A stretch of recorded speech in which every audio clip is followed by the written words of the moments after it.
Дорогие друзья, в студии «Ракурс» сегодня удивительный гость, долгожданный, любимый, удивительный наш, очень тонкий поэт, очень душевный наш друг Женечка Евгений Голубенко. Добрый день всем вам, добрый день, Рита. Добрый день. Мы готовы знакомиться с нашими читателями. Я вам скажу, что студия «Ракурс» совершенно недавно появилась, поэтому среди поэтов вы у нас первый, любимый, долгожданный, потому что Сергей Брайко, он, как он говорит, я не поэт, но я этого не считаю. Он замечательный стихотворец, но я вам скажу, что ваша поэзия отличается от очень большого, огромного вала стихов, которые мы читаем в интернете, которые, к счастью, сейчас не так уже сложно сделать и книги. Поэтому, кстати, у нас где наша грамота? У нас есть диплом участника. Сереж, передай мне его. Диплом участника Международного Гриновского фестиваля «Алые паруса». И Женечку, наконец, этот диплом нашел. Мы его обнаружили и поразились. Поэтому, Жень, я вам его буквально вот так творчески вручаю, вот так в нашей студии. Я вас поздравляю от всей души. Вы стали лауреатом еще очередной раз. Поэтому многократный лауреат Международного Гриновского фестиваля. И, конечно же, ваши стихи. Волшебные стихи, которые просто наполнены шумом ветра, рокотом волн, невероятно, нежностью вот этого шуршания пены уходящей, наши дворики, скрипящие двери, вот все переплетается в невероятный мир поэзии Женя Евгения Голубенко. Спасибо, Рита, за столько тепла в эту зиму. Я предвкушаю, что мы уже услышим, да. Зиму. Но если мы начали говорить о Гриновском фестивале, то, наверное, пришло то стихотворение, которое я написал для фестиваля, из-за которого наконец-то меня нашла моя грамота. Гриновский флот. Я столько за тобой слал кораблей, что небо захлебнулось парусами. У горизонта на десятки лье мой белый флот в дневном пространстве замер. Ветрила млели в небе день деньской, лишь к вечеру темнеть полотна стали, и черный флот, проплыв над головой, тебя искать в иные мчится дали.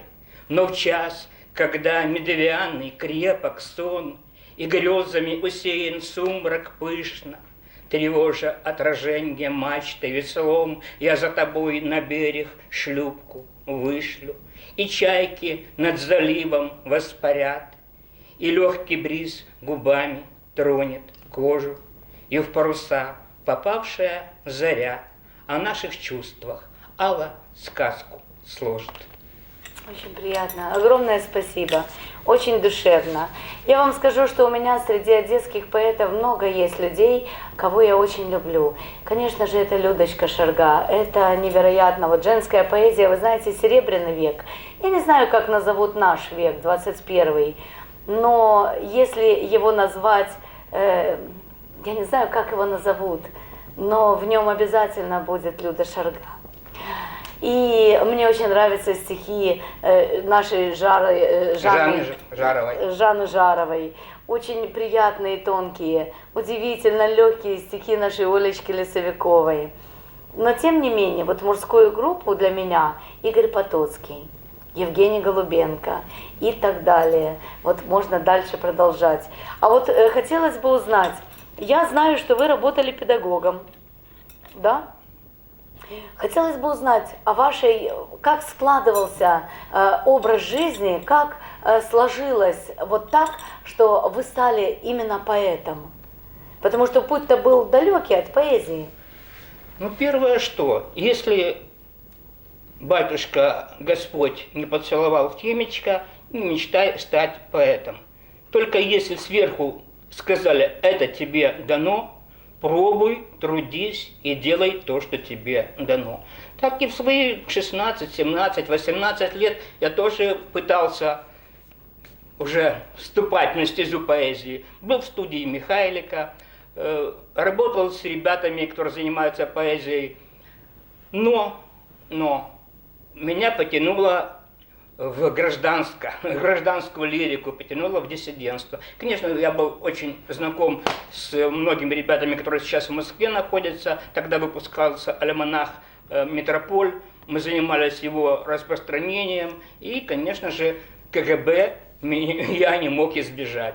Это было серьезное время. Попал на Бебеля, мне там четко сказали, или ты пишешь о колхозах, о заводах, или ты вообще ни о чем не пишешь. Я сказал, хорошо, я вообще ни о чем не пишу. И на 30 лет меня изъяли из поэзии. 30 лет я молчал. Но это то, что касается тех черных страниц прошлого, от которых нужно было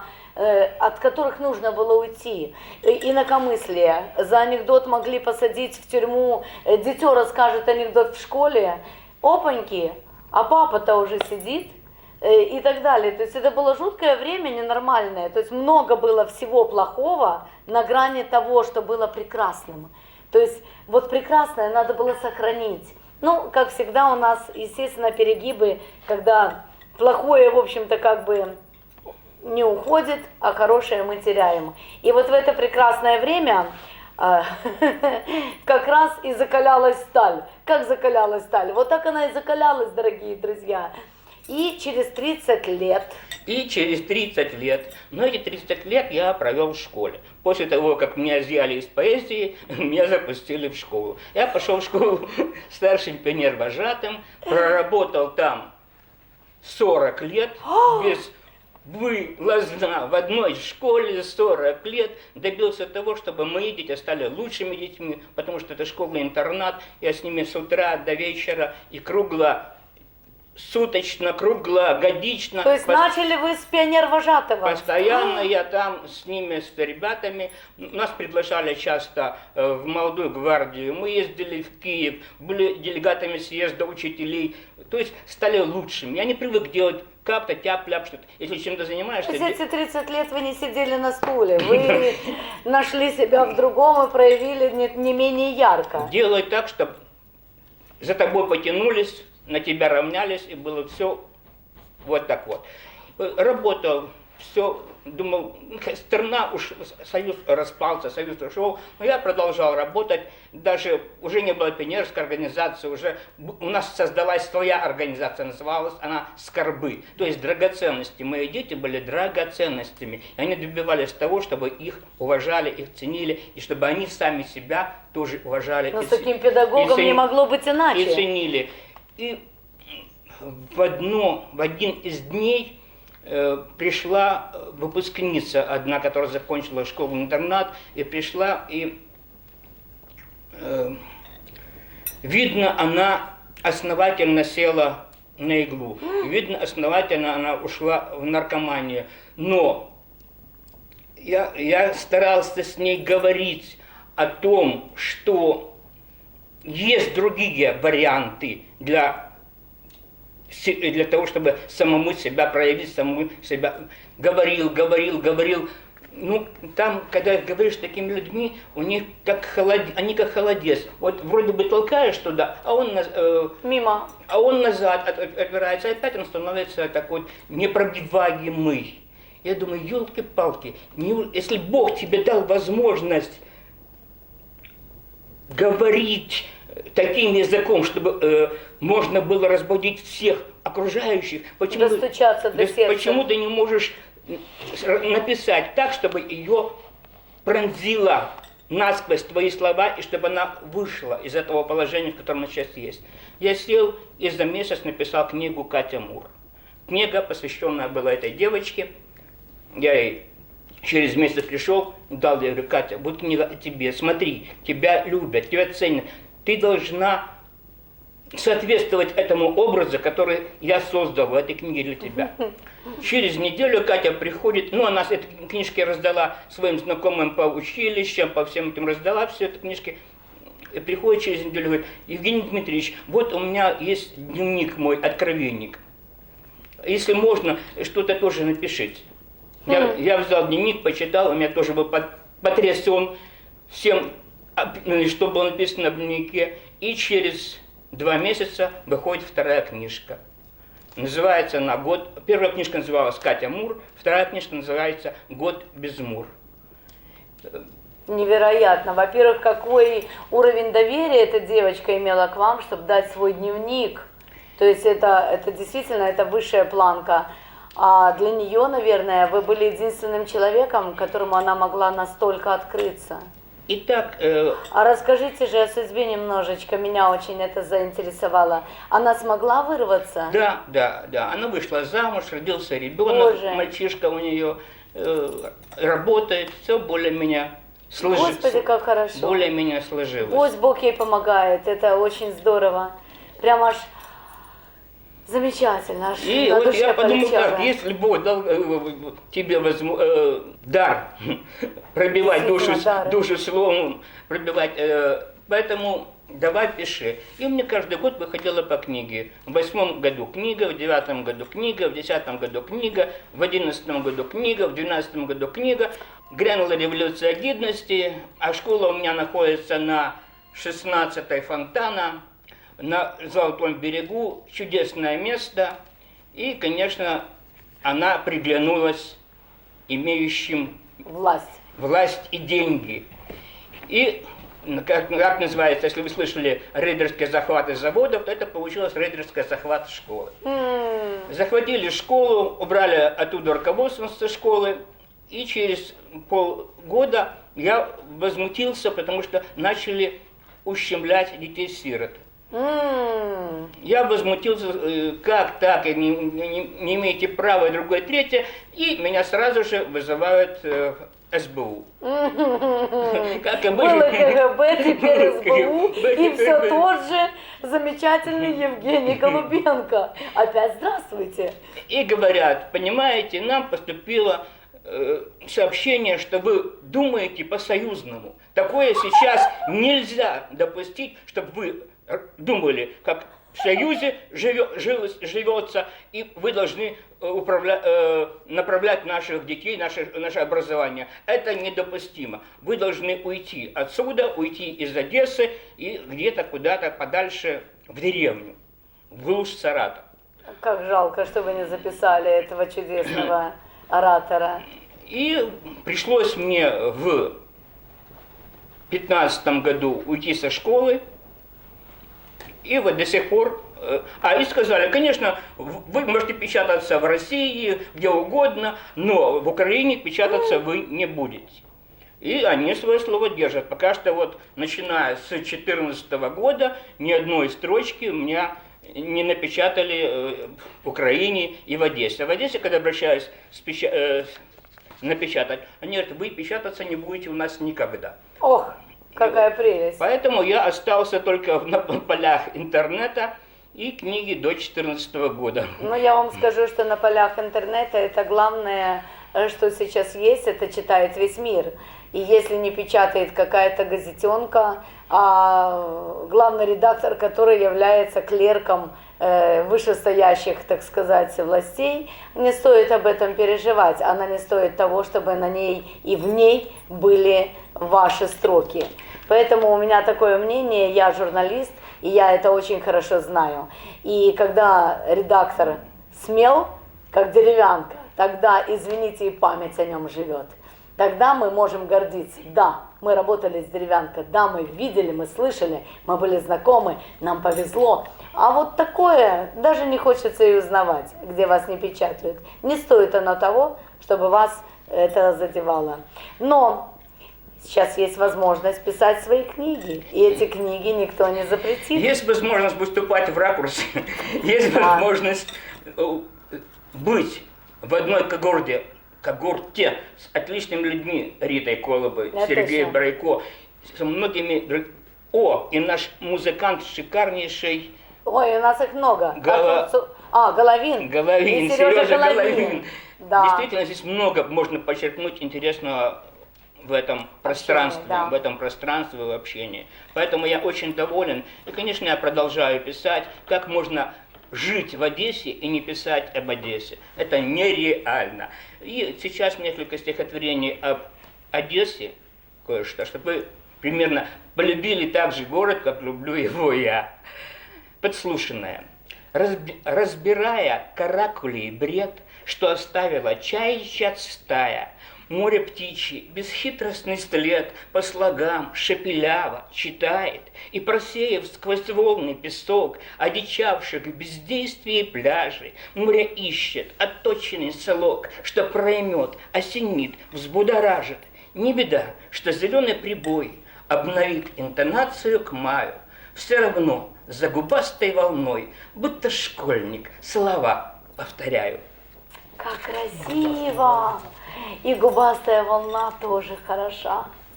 Осенняя.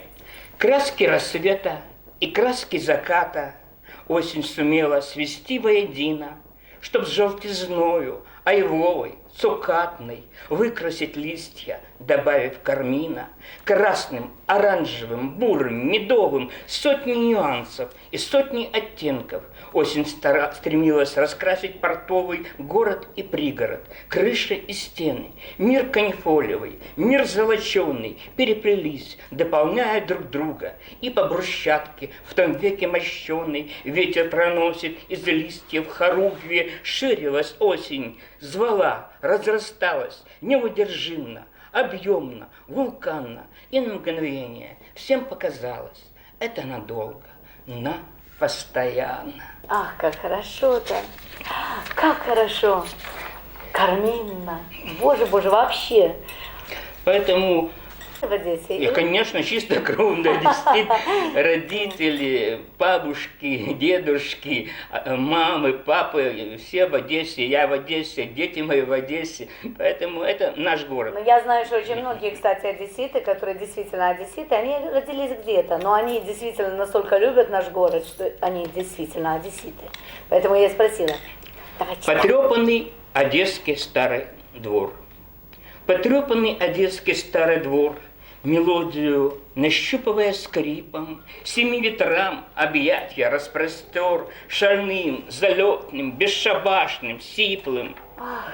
И тает ненавязчивый мотив, по-доброму, по-свойски, по-житейски, разумно, с тактом, с чувством совместив мелодии успенской и еврейской.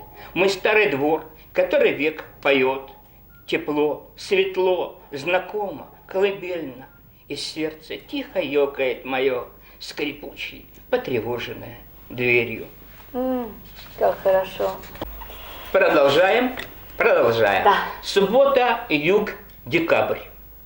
У вас за минус холода, из снега в волю, а тут вода, кругом вода, и даже с солью. Здесь море пенится, бурлит, в природе ругань, пляж, устилающий гранит, и тот напуган, а чайки носятся, крича над цветом хаки, и волны рвутся на причал, вперед, в атаку. И ветер в клочья пену рвет, на берег мечет. Вода назад, вода вперед, не сдержишь, нечем. У нас вода, кругом вода, и даже с солью. А нам бы в ваши холода и снега в волю. Ну, здорово, конечно. И еще, конечно, Сашенька, бери, вырежешь этот кусочек. еще, конечно, о зиме снежная. Снег был таков, что не хватало слов. Пуглив и нежен, глуп и непорочен. И я старался, чтобы мой улов весь состоял из лучших снежных строчек. Чтоб суть узреть, смотрю во все глаза, не прозевать бы снега сердцевину. Он был таким и год, и век назад, умевший чувства собирать в лавину. Я под гипнозом этих белых чар стою иных тонов не замечая. Вокруг штормит, а белый мой причал меня зовет знакомым криком чаек. А вот одно из стихотворений из книжки Катя Мур, которую я посвятил девушке Кате. Вот оно называется «Стихотворение Кати Мур». Декабрями ангелы линяют, с неба так и сыпется перо. Декабрями месяц невменяем, землю засевает серебром. Декабрями грусть моя сильнее достает до самой глубины. Декабрями я болею ею, и стихи лишь ей посвящены. Декабрями снегом все вскипает, будто бы иного цвета нет. Декабрями, удаляясь, тает дым ее любимых сигарет. Ты всегда уходишь декабрями. Ах, какое удивительное стихотворение. Да. Сейчас декабрь такой тяжелый в этом году декабрь, да? И вообще вот в каждом году, у меня в прошлом году мама ушла в декабре, у Эстелочки мама тоже в декабре ушла. И так странно, у Кати в декабре, у моих подруг мамы ушли в декабре. А тут я слушаю твои строки и думаю, ну надо же, удивительно. Ну что ж, немножко взгрустнуть надо еще. Погнали. Високосный год, ну, сам Бог велел. Называется стихотворение «Этюд о грусти». Свернув гастроли, бархатный сезон уходит за осенние кулисы, где, радуясь своей окраски лисьей, в янтарь природы город погружен. На дальнем пляже нынче ни души, закончилось нашествие народов. Лишь волны хором из морской глуши пригнали пену сероводорода. Как близок мне осенний этот мир, и чем-то я сродни одесским пляжам. Присев у кромки, нежно волны глажу, седых кудрей, набрав в них взаймы. Как здорово. Седых кудрей. Конечно, если говорить о том, кто является твоим кумиром, не кумиром, твоим учителем, не учителем, твоей приманкой, скорее всего, поэзии. У меня есть, конечно, свои, потому что они не слишком отличаются от многих других поэтов, которые уважают и любят ту эпоху прошедшую, тех поэтов, кто писал. Это, конечно, и Пастернак, это, конечно, и Цветаева, конечно, Мангельштам, конечно, многие... Подумала про Пастернака сразу же. Многие хорошие поэты, которые жили, творили и создавали вот тот серебряный век, который нам оставил эти имена. Поэтому и стараюсь быть вровень их творчеству, то есть стараюсь не уступать сегодняшним разносолам, которые везде слышны, везде... Во всем, кстати, и в поэзии тоже, и в живописи, да, это проблема. Поэтому выбираю каждую строчку из строчек. И стихотворение еще одно такое.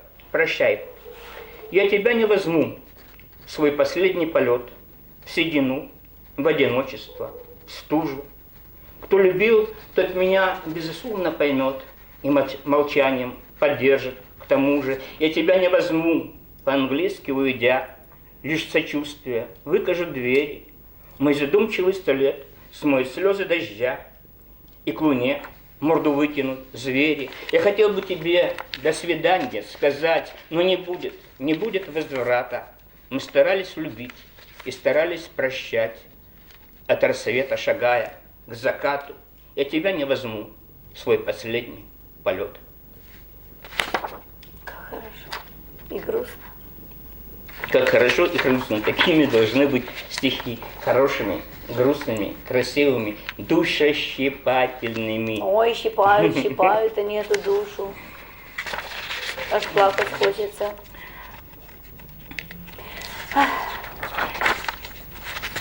Я вот, Женечка перебирает сейчас страницы, а у меня такое жуткое желание сказать: читай, читай, читай, все подряд, читай. Не ищи чего-то, читай все. Но очень хочется этого. Лирика, она вокруг нас во всем. И не замечать ее просто невозможно. Стихи вокруг нас. Посмотрел, раз, какой-то образ, какое-то сравнение, и возникает стихотворение. Вот такая вот маленькая зарисовочка, ну такая вот. В 8 часу. В 8 часу, паря с верхов, воздушно, кротко, паутинно, на фоне дальнего кармина ночь опускается до мхов. И чтобы сумрак остывал вовнутрь, в пространство меж заборов, ковш смоленистого раствора неспешно месяц подливал. И в этом черном янтаре, в прозрачных, как витрина, нишах, прощупывались взглядом крыши домов и складки на коре. Стихи делаются Вот почти из все-таки ничего. удивительно, действительно, да. Чувствуй язык, чувствуй. Но я думаю, что муза вообще, она рядом с тобой просто поселилась. Так, чтобы тебя не находить в пространстве и не будить ночью, она просто от тебя не уходит. Читай, не перебирай, ну так здорово, ну так хочется все это читать. Эх, Ведь книга-то не у всех есть, поэтому то, что сейчас ты читаешь, оно будет для нас вот как манна небесная. А я вам скажу, дорогие друзья, что я предлагаю Жене сделать целый цикл своих программ. И потому что, во-первых, это для нас великая честь, что Евгений Голубенко нас любит, что он с нами дружит. Для меня очень важно, когда люди такого уровня, такой пробы, это высшая проба, когда эти люди рядом. Поэтому я предлагаю тебе сделать целый цикл программ. Вот. И мы с тобой будем тогда уже наслаждаться, вот буквально как ты захочешь. Ну, а ты сейчас какую-то тему хочешь найти определенную? Или что вот ты сейчас перелистываешь? Расскажи. ой, сейчас бы пару книг, которые издать, которые стихотворения лежат в столе далеко в ящике, но пока... Вынимай эти стихотворения из далекого ящика. У меня есть, как это, толкач Сергей Брейко. Он находит все мои стихи, которые на бумажках, на салфетках, на обрывках газет, и он их систематизирует и начинает печатать. Он уже не дождался, когда я это сделаю, а у тебя оно даже напечатанное, поэтому тебе проще и легче. Мы единственное, что попросим Вселенную найти такого удивительного творческого спонсора, у которого была бы душа, который бы не просто какую-то выгоду в этом узрел, а который бы просто захотел нечто сделать во Вселенной, нечто доброе. Читай. Шаль со снегирями. Снегопад вокруг перины стелет, мягко так, аж ёкнуло внутри, ветер загляделся, не метелит. В тишине и ель, и снегири, грудка грудки, парами на ветке, но и снег он рядом, тут как тут. И пока в задумчивости ветер, ветви шаль со снегирями ткут. Как хорошо, замечательно. У нас, правда, синички поселились. Я не знаю, снегири будут ли, но синички тоже удивительно на ветках ткут шаль и клюют виноградик, который еще остался. Из моих любимых поэтов еще нельзя не сказать, что не назвать еще одного автора, Булат Шалович Акуджава. И где-то старался, подражая его стилю, его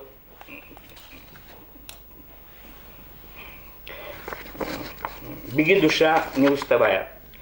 Беги, душа, беги, не уставая.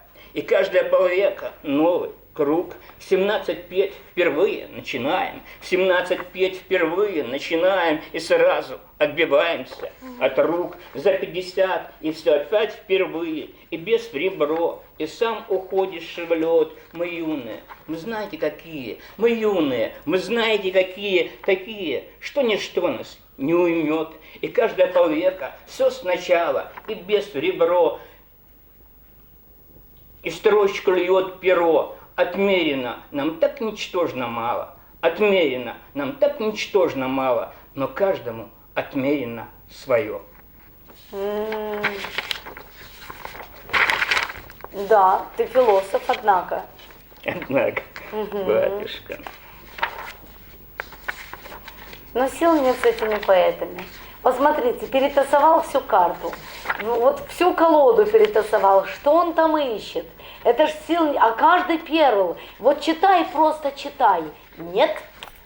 Читаю, просто можно так быстрее читать. Вот из Цветаевского цикла маленькое стихотворение. Тут 2, 3, 4, 5 строчек всего лишь, а стихотворение получилось. Называется, из Цветаевского цикла. Гоняют на перегонки, задев гордины, обрывки строк и сквозняки Марина. И длится их извечный спор о том, кто первый дотянется до наших пор и нервов. Чем заразиться, чем болеть, решаем сами строкой, что не забудем впредь, или сквозняками. Хорошо.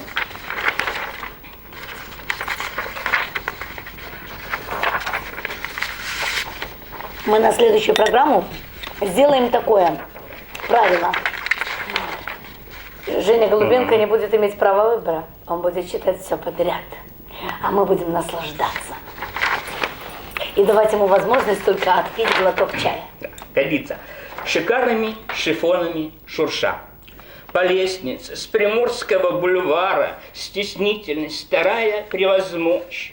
В объятья мостовых и тротуаров спускалась удивительная ночь. Шла мягко, осторожно, еле слышно, шикарными шифонами шурша, а сверху замирающие крыши антеннами ловили каждый шаг, и в небе над Одессой плыли чары, заворожив окрестности до дна, и море бархатистость излучало мелодии прибрежности, пьяня другие города, возможно, краше. Их не пришлось мне вдоволь повидать. Не знаю, как у вас на Патриарших, зато у нас не ночь, а благодать. Не помню на память. Я смотрю, ты тоже читаешь или подглядываешь.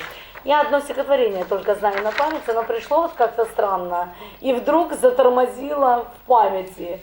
Все остальные без промежутка пролетают. То есть оно пришло, записало, все, не записала, моя проблема. Ну, 600 стихотворений, которые я имею в загашнике, на память знать сложно. Поэтому так уж... А что ж ты так мало принес? Но ты на первый раз. Следующие еще будут разы. Вот я тебя ловлю на слове, ты сказал разы. Разы. Мы сделаем целую серию программ, в которой действительно наши чудесные авторы смогут делиться своим творчеством, а мы наслаждаться первыми и давать возможность своему зрителю это ощущение также первыми прочувствовать. Янтарная мозаика листвы. Янтарная мозаика листвы покроет серый грунт материками, дрейфующими вдоль корней сосны, тропою, что спешит нырнуть под камень, который с незапамятных времен знавал не раз набеги и накаты листвы, сейчас ползущий на поклон разноязычной, ломкой, желковатой. Сегодня осень, будто рыжий пес, скулит у камня, тихо желторота, что срок истек, что весь в дымах погост, что в рай листвой не найдены ворота. Да, листва вся осталась под снегом. У нас так неожиданно, в Одессе всегда зима приходит неожиданно. А действительно, наверное, единственный народ, который зиму воспринимает как удивительное, какое-то странное такое, знаете, климатическое бедствие. Вот почему-то мы всегда ее не готовы принять. И у нас первый снег, и у нас все это происходит. И природа такая же, как мы. У нас цветут цветы, у нас замечательно все было в цветах, и даже розы еще, так сказать, стоят как свежие, но они уже заморожены. Как? Я сдавал рубежи, отползая назад, за окопом окоп, за крупицей крупицу, как тебя удержать, как приклеить твой взгляд, хоть соломинку дай, чтобы мне уцепиться. Я крошился на боль, на безрадость, на тлен, меняясь в лице и во всех отголосках, окупив до конца сердцем осушив до конца сердцем чашу измен, в рваных чувствах хожу, будто в жалких обносках. Как тебя удержать, как тебя удержать, как тебя удержать, я готов даже в омут. Между нами межа, между нами межа, между нами межа, мертвый след по-живому. Да. Любовная лирика вообще очень такая у тебя, скажем так, жесткая. Панацея. Не исписан чернилами снег декабря, ни строфы, ни строки, а тебе целый месяц. Жадно слушал себя, только все это зря. Не стыкуются буквы, им горки быть вместе. Не молчун я и не разучился писать, и плевать мне, что зимний покров обогряню. Да бреду, да тащусь, да ползу до листа, и словами бумажную душу израню. Накатило, прорвало, со стоном пошло, дотянуться бы только, достигнуть бы цели. Пью пока еще белых страниц порошок, понимая, что это и есть панацея. Один из знакомых моих художников, здесь, хотя он не в Одессе, сейчас в Америке, Юра Горбачев, он часто приезжает в Одессу, и одно стихотворение было навеяно беседой с ним. Я обязательно вернусь.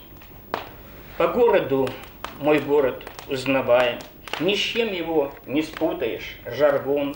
Я по маршруту 5-го трамвая отправлю в детство старенький вагон, ступая в вагон своей походкой шаткой, за рельсы понадежнее возьмись, как сладко в память, заглянув украдкой, повторно просмотреть былую жизнь, я еду к морю в современной конке, счастливый, заказав себе билет, а где-то сзади шум от староконки, к которому возврата больше нет, ценнее жизнь становится с годами.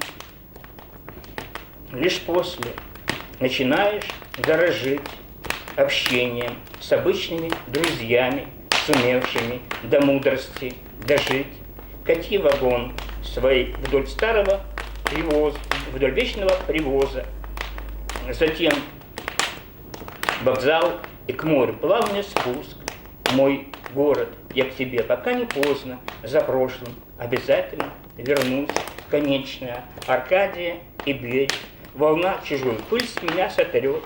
Вновь уезжать отсюда не намерен. И погасить разлук хотел бы счет. Очень хорошо. Да, он тоже ему очень нравится, поэтому я...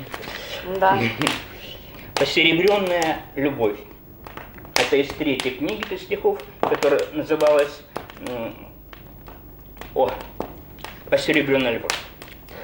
Любовь с приходом седины звучит богаче, для залпа чувства взведены, день обозначен, и час настал, и выстрел дан, и сердце в клочья, и будто кровь любви бальзам рванул по строчкам, а сумасшествие волна накрыла старость, и от гормонов всем сполна в тот миг досталось в мечтах, в делах, в словах, в глазах азарт охоты, и не сработать тормозам в разгар полета. Хочу, чтоб мой последний зов стал лебединым. Посеребренная любовь, несись лавиной. Ах, как красиво. Посеребренная любовь, несись лавиной. Вах! Будь оживикою, имя твое во рту перекатывая, буквы лелею и жалую. Екатерина, Катюшенька, Катенька, сласть небывалая, к шороху губ отнесись повнимательней, в каждую буковку вслушайся. Екатерина, Катюшенька, Катенька, будь моей суженой. Весь опьяняюсь тепла ароматами, чувствую трепет касания. Екатерина, Катюшенька, Катенька, самая, знаю, что болен я страстью закатною, сердце свое уж оттикало. Екатерина, Катюшенька, Катенька, будь оживикою. Как интересно, здорово. Чудесно. Ну, думаю, что на сегодня хватит. Ну, давай еще одно и все. Ну, такое, которое подлиннее. В следующий раз, если я буду читать, почитаю о матери, об отце своем, стихи посвященные им.